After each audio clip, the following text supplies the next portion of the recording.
3400 கோடியோ 3500 கோடியோ ஊழல் பண்ணிட்டாங்க மணல் அப்படின்னு சொல்றாங்க. அது கரெக்டா 1000 கோடி நிறுத்தி பார்த்தாருந்தாங்க. 1001 இல்லை 1010 இல்லையா? நீங்க வந்து டெல்லியிலயோ சத்தீஸ்கர்லயோ மதுபான கொள்கையில ஒரு அரசியல் மாற்றம் வந்துச்சு. தமிழ்நாட்டில் வர தேர்தலுக்கு முன்னாடி எதிர்கட்சி ஆளுங்கட்சியை பொறுத்தவரைக்கும், ஆளுங்கட்சி எதிர்கட்சியை பொறுத்தவரைக்கும், மாநில அரசு மத்திய அரசு மத்திய அரசு மாநில அரசு பொறுத்தவரைக்கும்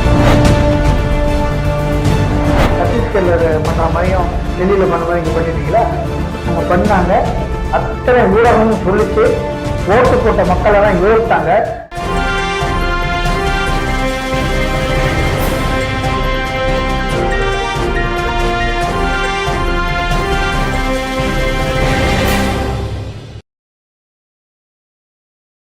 சிசிஎன் மீடியா நேயர்களுக்கு இனிய வணக்கம். கடந்த 2-3 நாட்களாக டாஸ்மாக் அலுவலகம் மற்றும் மதுபான ஆலையில் நடந்த அமலாக்கத்துறை சோதனை நிறைவடைந்து அமலாக்கத்துறை சார்பாக அறிக்கையும் வெளியிடப்பட்டது. கணக்கில் வராத 1000 கோடி ரூபாய் முறைகேடு செய்ய நடைபெற்றிருக்கிறது. இதில் பார்த்தீங்கன்னா பல்வேறு விதமான தொடர்பாளர்கள் யாரெல்லாம் இந்த முறைகளை சம்பந்தப்பட்டிருக்கிறார்கள் என்பது தீவிரமாக அமலாக்கத்துறை தனது கடமையை செய்யும் என்று தெரிவித்திருக்கின்ற இது தொடர்பாக விளக்கம் அளித்திருக்கிற தமிழக அமைச்சர் செந்தில் பாலாஜி அவர்கள் அதை விளக்கத்தில் பார்த்தீங்கன்னா என்ன சொல்லியிருக்காங்க, முக்கியமா முன்பே பதிவு செய்திருக்கிற எஃப்ஐஆர் அடிப்படையில் சோதனை நடைபெற்று இருப்பதாக அமலாக்கத்துறை தெரிவித்திருக்கிறது. முன்பே என்றால் அது எப்படி? அதுக்கு தெளிவான விளக்கம் கூறப்படவில்லை என்று அவர் விளக்கம் அளித்திருக்கிறார். இது தொடர்பாகவும் அமலாக்கத்துறை சோதனை அது பின்னணி என்ன, 1000 கோடி ரூபாய் முறைகள் நடந்திருப்பதாக அமலாக்கத்துறை அறிக்கை வெளியிட்டிருப்பதில் இதற்கு பின்னணி உள்ள நிகழ்வுகள் என்னென்ன, எதை ஒட்டி அமலாக்கத்துறை இந்த செயல்பாடுகளில் இறங்கியுள்ளது, மதுபான ஊழல் என்ற ஒரு மிகப்பெரிய விஷயம் வெளியாக வாய்ப்பு இருக்கிறதா என்பது குறித்தும் பல்வேறு விதமான ஐயங்களுக்கு பதிலளிக்க இணைந்திருக்கிறார். அரசியல் விமர்சகரும் முன்னாள் சட்டப்பேரவை உறுப்பினரும் சமூக ஆர்வலரும் திராவிட முற்போக்கு மக்கள் கட்சியின் நிறுவன தலைவரும் அரசியல் விமர்சகருமான மருத்துவர் ஸ்ரீதரன் அவர்கள். வணக்கம் சார். வணக்கம். 2 நாட்களாக நடைபெற்று வந்த டாஸ்மாக் அலுவலகம் மற்றும் மதுபான ஆலையில் நடைபெற்ற சோதனை குறித்து விளக்கம் அளிக்கப்பட்டிருக்கிறது. இதுல பின்னணியில் இருக்கிற விஷயங்கள் எதை உணர்த்துது சார்? அரசியல் உண்டு, வேற என்ன இருக்கு? இது அரசியல். அதாவது இதை விட பரபரப்பா பேசினது மணல். 4000 காது மணலுக்கு முன்னாடி அமலாக்கத்துறை போய் எல்லாம் டெக்னிக்கலா இது பண்ணி 5 கலெக்டர்களுக்கு நோட்டீஸ் கொடுத்து 3400 கோடியோ 3500 கோடியோ ஊழல் பண்ணிட்டாங்க மணல் அப்படின்னு சொன்னாங்க. ஆதாரப்பூர்வமா சயின்டிபிக்கா ஐஐடி நிறுவனம் எல்லாம் கொண்டு வந்து டெக்னிக்கல் எக்ஸ்பர்ட்லாம் கொண்டு வந்து எடுத்து எத்தனை லோடு மணல் போயிருக்கு, எப்படி அது ஜிஎஸ்டி டிவைட் பண்ணுது, எவ்வளவு பெரிய சீரியஸ் அஃபென்ஸ், அதே ஒண்ணும் இல்லை. பரபரப்பு ஒரு 10 நாள் இருந்துச்சு. தெரியுதான் போகுது. இது பாத்தீங்கன்னா டெல்லி, சத்தீஸ்கர் உள்ளிட்ட மாநிலங்கள்ல அரசியலே ஆட்சி படைத்த நிகழ்வு மதுபான ஊழல் இருக்கட்டும். தமிழ்நாட்டிலேயே அது போல இருக்கட்டும். தமிழ்நாட்டில் சார் அமலாக்கத்துறை நடவடிக்கை மதுபான என்ன குற்றம் தானே? அமலாக்கத்துறை எதுக்கு வருது? ஒரு குற்றத்தை கண்டுபிடிக்க வருது. மதுபானம் என்ன, மணலா இருந்தா எதுவா இருந்தா குற்றம் தானே? அந்த குற்றம் நடவடிக்கை எடுக்கும்ல. எத்தனை நாள் ஆச்சு? ஆத்து மணல் 3400 கோடி ரூபா என்னாச்சு? அத்தான் கலெக்டர் போய் கலெக்டர்லாம் ஸ்டே வாங்கி அந்த ஸ்டே எல்லாம் கேன்சல் பண்ணி என்னென்னமோ பண்ணிட்டு இது பண்ணீங்கல்ல, என்ன ஆச்சு? பியூர் அரசியல். இது அரசியல் இருக்கு. மக்களுக்கு ஒரு பரபரப்பு ஏற்படுத்த இதுல என்ன ஆயிருப்போகுது? அதுவும் கரெக்டா 1000 கோடி நிறுத்தி பார்த்தா இருந்தாங்க. 1001 இல்லை 1010 இல்லையா? வலைத்தளங்கள்ல என்ன தெரியுமா வருது? மது ஆலையில இருந்து டாஸ்மாக் டெப்போக்கு போகாம டைவர்ட் பண்ணி டைரக்டா டாஸ்மாக் கடைக்கு சேல்ஸுக்கு வருதுங்கிறதான் பிரச்சனை. அது இந்த கவர்மெண்ட் மட்டும் இல்ல சார், எந்த கவர்மெண்டா இருக்கட்டும் ஊழல் தான் சார். எந்த கவர்மெண்டா இருக்கட்டும், நீங்க டெல்லியிலையோ சத்தீஸ்கர்லேயோ மதுபான கொள்கையில் ஒரு அரசியல் மாற்றம் வந்துச்சு. தமிழ்நாட்டில் வராது. இது ஒரு அரசியல பரபரப்பு ஏற்படுமே தவிர பெருசாக இருக்கிற மாதிரி எனக்கு தெரியல, எனக்கு நம்பிக்கை இல்லை. ஏன்னா தமிழ்நாடு கவர்மெண்ட் டேக்ஸ் தான் வருது. அதனால டெப்போவுக்கு போகாம அதுல வர வரிக்கு உட்படுத்தாம வரியே செலுத்தாம டைரக்டா சேல்ஸுக்கு போயிடுது, டாஸ்மாக் கடைகளுக்கு போயிடுது. அதனால அந்த வரி விற்பனை வரி பூரா கள்ள மார்க்கெட்ல போகுது. இப்படிங்கிறதா எல்லா எதிர்கட்சிகளும் எடுத்து சொல்றாங்க. ஊடகங்களும் பல ஊடகங்களும் சும்மா உணவு வருது. இன்னைக்கு அந்த மினிஸ்டர் சம்பந்தப்பட்ட சொல்றாரு, எந்த எஃப்ஐஆர் போடுறது, எஃப்ஐஆர் பேஸ்ல வந்து வந்திருக்காங்க, எந்த காலத்துக்குள்ள எஃப்ஐஆர் இப்ப சொல்லல அப்படின்றாரு. ரைட்டு, அவர் சொல்றது இருந்தா கூட எஃப்ஐஆர் பேஸ்ல தான் அமலாக்கத்துறை போயிருக்கு. அமலாக்கத்துறை போனதும் கரெக்டு, அங்க ரெய்டு நடத்துறதும் கரெக்டு, அவங்க அறிக்கை கொடுத்ததும் வாஸ்தவமா இருக்கலாம். ஆனா அந்த குவாண்டம் கம்மியா இருக்குது என்னன்னு தான் தெரியல. அதான் ஒரு சந்தேகமா இருக்கு. அது என்ன உண்மையா, இல்ல அது இன்னும் அவ்வளவுதான் இருந்து நடந்ததா, இல்ல ஆளுகள் தான் சமூக ஊடகங்கள் தான் மிகைப்படுத்துறாங்களா, இல்ல 1,00,000 கோடி 50,000 கோடி மிகைப்படுத்துறாங்களா என்னங்கிறது நமக்கு தெரியாது. ஆனா எதுவா இருந்தாலும் குற்றம் குற்றம் தான். குற்றம் இருந்தால் குற்றம் தான். குற்றம் இருந்தால் அது நீதிமன்றத்தில் விவாதத்துக்கு போய்தான் ஆகணும்.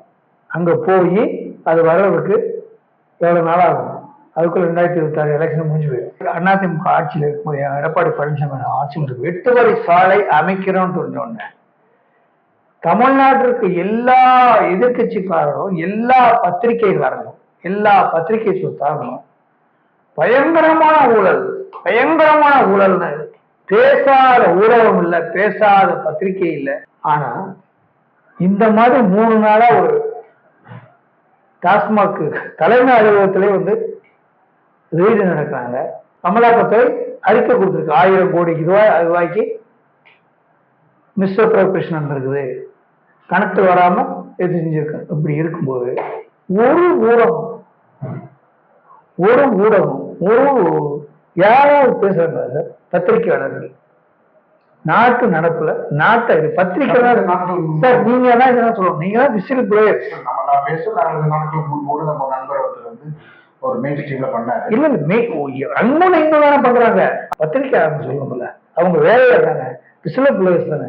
நீங்க வந்து உஷாரா இருந்தா தான், நீங்க அலர்ட்டா இருந்தா தான் நாடு வந்து நல்ல வழியில கொடுக்கறதுக்கு உதவியா இருக்கும். நீங்க ஒரு கைகாட்டி மாதிரி, ஒரு ட்ரெயின் போகும்போது நீங்க ஒரு கைகாட்டி மாதிரி, இந்த சிக்னல் இருந்தா தான் ட்ரெயின் பார்த்து போவோம். அங்கங்க கிரீன் சிக்னல் இருக்கா, வண்டி போயிட்டே இருக்கும். கிரீன் சிக்னல் வண்டிங்க ஸ்லோவாயிடும் ட்ரெயின். நீங்க கிரீன் சிக்னல் மாதிரி, கைகாட்டி மாதிரி, ஒளிவிளக்கு மாதிரி சமுதாயத்தினுடைய நடக்கின்ற அவலங்களை படம் போட்டு எந்த தயவு தாட்சணையும் இன்றி பொதுநல நோக்கோடு நீங்க படம் போட்டு காட்டினா தான் மேற்கொண்டு தவறுகள் நடக்காம இருக்கிறதுக்கும், தவறுகளை குறைப்பதற்கும், திட்டங்களை அபிவிருத்தி பண்ணுவதற்கும், திட்டங்களை செம்மைப்படுத்துவதற்கும் அரசுக்கு உதவியாக இருக்கும், பொதுமக்களுக்கு நலமாக இருக்கும், பொதுமக்களுக்கு அது நன்மை கொடுக்கும். இதுதான் சார் ஒன்னாட்டு பில்லர்ஸ் ஆஃப் தி டெமோக்ரஸி பிரசன் சொல்றாங்க. 3 நாட்களுக்கு முன்பு பாத்தீங்கன்னா வந்து ஒரு முக்கியமான தொலைக்காட்சியில விவாதம் வந்து நடத்தப்பட்டது. புதிய தலைமுறை நேர்பட பேசுறது வந்து விஜயானந்த் வந்து பண்ணாரு. அது வந்து நேத்திதான் வந்து அமலாக்கத்துறையில இருந்து அறிக்கை வந்தது. அவர் 2 நாளைக்கு முன்னே அந்த நிகழ்ச்சி எடுத்தாரு. நம்ம எல்லா ஊடகத்திலையும் வந்து குற்றம் சொல்லலாம், நம்ம வந்து எடுத்து பேசலாம். நம்ம குற்றம் சொல்றதா சொல்லல, நீங்க பொறுப்பு ஏன் தட்டி கழிக்கிறீங்கன்னு சொல்றோம். அதாவது நீங்க அலர்ட்டா இருக்கணும். நீங்க அலர்ட்டா இருந்தா குற்றங்கள் தடுக்கப்படும். அது வந்து எந்த ஊடகம் எந்த நிறைய பத்திரிகை இப்போ கேரளாலாம் சொல்லும்போது ஆபீசர்ஸ்லாம் இருக்கணும், பிரஸ் உண்டோ இங்கேயும் அப்படிதான் கேட்பாங்க.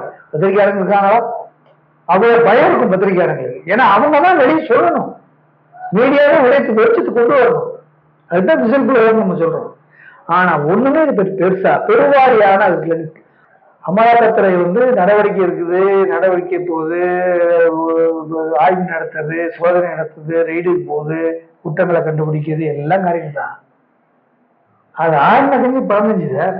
இல்ல அவங்க விசாரணை வந்து முடிஞ்சு சொல்லி அது அடுத்த கட்டமா வந்து நாங்க தொடர்ந்து சொல்லிட்டாங்க. 3400 கோடி மணல்ல ஊழல் நடந்திருக்குன்னு அவங்க தான் சொன்னாங்க. யார்? நான் சொல்லல. யார் சொன்னது? அமலாக்கத்துறை தான் சொன்னாங்க. பேப்பர்லாம் வந்துச்சு இல்லையா? அது எல்லாத்தையும் எல்லா பத்திரிலும் இருந்துச்சு, விவாதம் இருந்துச்சு இல்லையா? அந்த நடவடிக்கை என்னாச்சு?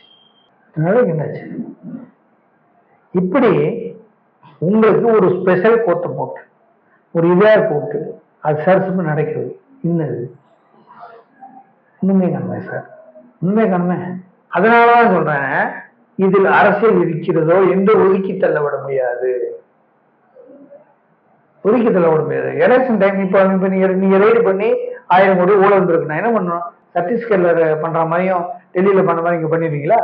அங்க பண்ணாங்க, மக்களுக்கு தெரிஞ்சது, மக்களுக்கு ஊடகங்கள்லாம் மக்களுக்கு வெளிச்சம் போட்டு காட்டுச்சு, அத்தனை ஊடகமும் சொல்லிச்சு, ஓட்டு போட்ட மக்கள் எல்லாம் யோசித்தாங்க, ஓ நீ ஊழல் செஞ்சிருக்கப்பா, உனக்கு ஓட்டு போட முடியாத மக்கள் செஞ்சாங்க, ஆட்சியை மாத்தினாங்க. அது கரெக்ட், கரெக்ட்.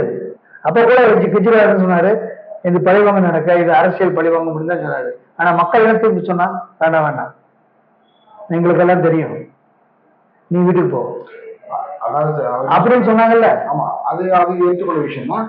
அதே மாதிரிதான் மக்கள் முன்னாடி நீங்க சொல்லணும். அங்க படம் போட்டு காட்டினாங்க. எங்க டெல்லியில் நடந்த மேட்டரை ஒவ்வொரு பத்திரிகையும், ஒவ்வொரு ஊடகமும், ஒவ்வொரு ஊடகவியாளர்களும், ஒவ்வொரு சமூக ஊடகம் காட்டாரா கழிச்சாங்க.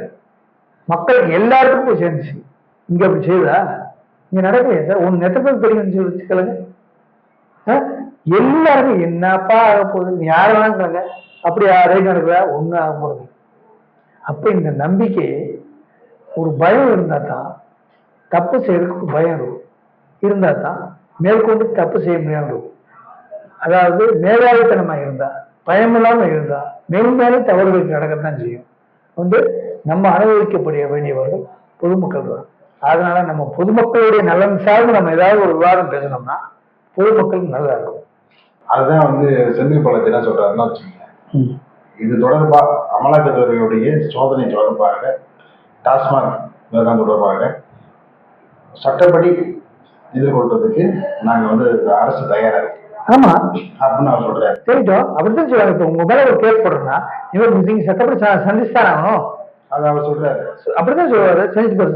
சந்திச்சு சட்டப்படி சந்திச்சு நாங்க நிறைய நிரூபிச்சுட்டு வரப்போறாரு. வரட்டுமே, வாழ்த்துக்கள் வரட்டும், பாராட்டுவோம். அது வரைக்கும் மனமனம் செய்யுது. அதாவது தவறு நடக்கக்கூடாது, மக்கள் பணம் சூறையிடக்கூடாது. இதுதான் பொதுமக்களுடைய வரி பணம். அது யாரு செஞ்சாலும் தவறு தான். நீங்க செஞ்சாலும் தவறு தான், நான் செஞ்சாலும் தவறு தான், இனி ஒருத்தர் செஞ்சாலும் தவறு தான். அதனால மக்கள் பணத்தை சுரண்டுவதோ தவறான வழியில் செலவழிப்பதோ தவறு. சார், செக்ரட்டரியேட்ல 100 ரூபா கூடுதலா செலவு பண்ணிட்டோம்னா அந்த செக்ஷன் ஆஃபீஸர் சஸ்பெண்ட் பண்ணிடுவாங்க. 100 ரூபா பப்ளிக் மணி. அந்த ஆடிட்டிங்ல தவறு பண்ணிட்டீங்கன்னா 17B 17A சார்ஜ் போட்டுருவாங்க. அது எல்லா இடத்துலயும் அது எல்லா இடத்துலயும் இருக்கணும். 100 ரூபாய் 500 ரூபா, ஒரு 500 ரூபா ஒரு வில்லேஜ் ஆபீசர் லஞ்சம் வாங்குறான்னு சொல்லி அரெஸ்ட் பண்றீங்க. ஆனா நம்ம நாட்டுல 5000 கோடி 10,000 கோடி சுகமா சுத்திட்டு இருக்கான். இது என்ன செய்யுது? நம்ம நண்பர் ஒருத்தர் என்னோட வேலை பார்த்தாரு. வெறும் 118 ரூபாய், அந்த ரூபாய்க்காக அவர் பணியிட நீக்கம் பண்ணலாங்க. அவர் இன்னொரு நிறுவனம், பெரிய நிறுவனத்துல போய் அமர்ந்து அவர் பெரிய ஒரு ஆளுமையா வழங்கினாரு. எதுக்கு சொல்றேன்னா, 118 ரூபாங்கிறது குறைவான ரூபாய் மட்டும் இல்லை, அதுல நேர்மையை கடைபிடிக்கணுங்கிறதுக்காக அவர் மீது துறை ரீதியா நடவடிக்கை எடுக்கப்பட்டது. அதெல்லாம் பாத்தீங்கன்னா ரொம்ப அரிதிலே அறிந்து. அதனால இந்த ரெய்டு, இந்த அமலாக்கத்துறை ரெய்டு, இந்த டாஸ்மாக்ல தலைமை அலுவலகத்துல ரெய்டு, இதெல்லாம் கொஞ்ச நாளைக்கு பரபரப்பா இருக்கும், அப்புறம் ஒண்ணுமே இருக்காது. இதுக்கு பின்னணிய காரணங்கள் என்ன? அரசியல் இருக்கலாம், இல்லைன்னு நம்ம சொல்ல முடியும். இருக்கலாம், இல்லாமல் இருக்கலாம், நமக்கு என்ன தெரியும்? விசாரணையில இருந்து விசாரணை போற போக்கு பார்த்து தான் சார் தெரியும். விசாரணை எப்படி போகுது? எத்தனையோ பேருக்கு நம்ம நாட்டில் பார்த்துருக்கோம். எத்தனையோ பேருக்கு விசாரணை நடக்குது, அப்புறம் கொஞ்சம் கழிச்சு ஒண்ணுலாம் போயிடுது. ஒண்ணு இதான் என்ன ஆகுதுன்னே தெரியல. கேஸ் அப்படியே கிடப்பிடுறது. அது கேஸ் கேன்சல் ஆகுது, அப்படியே பேசாம இருக்கு, தூசி தட்டாம இருக்கு. என்னைக்கு தேவைப்படுமோ அன்னைக்கு தூசி தட்டுவோம். உங்களுக்கு இப்படி நம்ம பல விஷயங்களை பார்த்துருக்கோம் இல்லையா? அதனால ஆரம்பிச்சிருக்காங்க. வேற என்ன இருக்க முடியும்? இதுல வந்து என்ன நம்ம ஒரு பரபரப்பு 2026 தேர்தலோட வர வர வர அரசியல் உள்ள ஒரு பரபரப்புக்கு பஞ்சமே இல்லை. இது போன்ற நடவடிக்கை வந்து 2027 தேர்தல் வரைக்கும் தொடரும் அப்படின்னு சொல்ல முடியாது. இந்த மாதிரி நடவடிக்கை சொல்ல முடியாது. இது போன்ற பல்வேறு விதமான அதாவது இந்த மாதிரி சோதனைகள் நான் சொல்லல.